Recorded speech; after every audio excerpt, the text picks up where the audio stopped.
আমি এখন যাচ্ছি বাজার করতে না ঠিক মানে মাংস আনতে।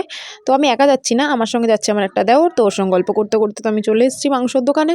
তো মাংসটা নিয়ে আবার বাড়ি থেকে হাঁটতে শুরু করলাম। তো বাড়িতে এসেই দেখছি আমার শাশুড়ি বেগুন কেটে রেখেছে, বেগুন ভাজা আর মাংস তরকারি করবে বলে। তো বললাম যে দাও মা, আমিই করছি আজকে রান্নাবান্না। তো এই যে বেগুনটা সব কিছু রেডি করে এখন ভাজা বসিয়ে দিয়েছি, আর বেগুনটা এদিকে ভাজা হচ্ছে। তো চলো আমি ততক্ষণ মাংসটা ধুয়ে নিয়ে চলে আসি। তো এই যে বেগুন ভাজতে দিয়ে আমি মাংসটা ধুয়ে নিয়ে চলে এসেছি। তো মাংসটা ধুয়ে নিয়ে আসার পরে এক এক করে বেগুনগুলোকে সব নামিয়ে নিয়েছি, নামিয়ে নিয়ে আমি এদিকে মাংস সব রেডি করছি মানে রান্না করার জন্য। তো আমি না সচরাচর খুব একটা বাজারে যাই না, যেহেতু আমার শ্বশুরমশাই মানে বাবাই যায় সবসময়, যেহেতু বাবার আজকে একটু তাড়া ছিল তাই বাবা কাজে বেরিয়ে গেছে। তো সেই জন্য আমার যেতে হয়েছে।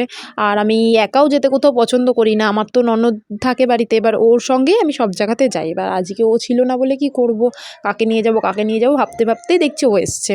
তো বললাম চ আমার সঙ্গে একটু বাজার দিয়ে ঘুরে আসি। তো ওর সঙ্গে গেলাম, বাজার টাজার করে নিয়ে আসলাম, দিয়ে রান্নাবান্না করে নিলাম। আর আমি তো খুব একটা রান্নাবান্না করি না, তোমাদেরকে এর আগের ভিডিওতেও আমি জানিয়েছি আমার রান্নাবান্না সব আমার শাশুড়ি মাই করে। তো আজকে ইচ্ছে করলো যে একটু তাহলে রান্নাবান্নাটা আজকে আমি করেই ফেলি। মা তো রোজ দিনই করে, একদিন না হয় আমিই সবাইকে করে খাওয়াই। তো এই যে তোমাদের সঙ্গে গল্প করতে করতে তো আমার মাংস রান্না তো হয়ে গেছে। তো এখন একটু গরম মশলা দিয়ে মাংসটা নামিয়ে নিলাম।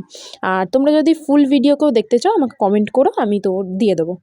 আর এই যে মাংস রান্না করে এখন খেতে বসে পড়েছি, শাশুড়ি মা ভাত বেড়ে দিয়েছে আর আমার বর স্যালাড কেটে দিয়েছে। তো চলো আমি এখন ভাত খাই, দেখা হচ্ছে তোমার সঙ্গে নেক্সট ভিডিওতে।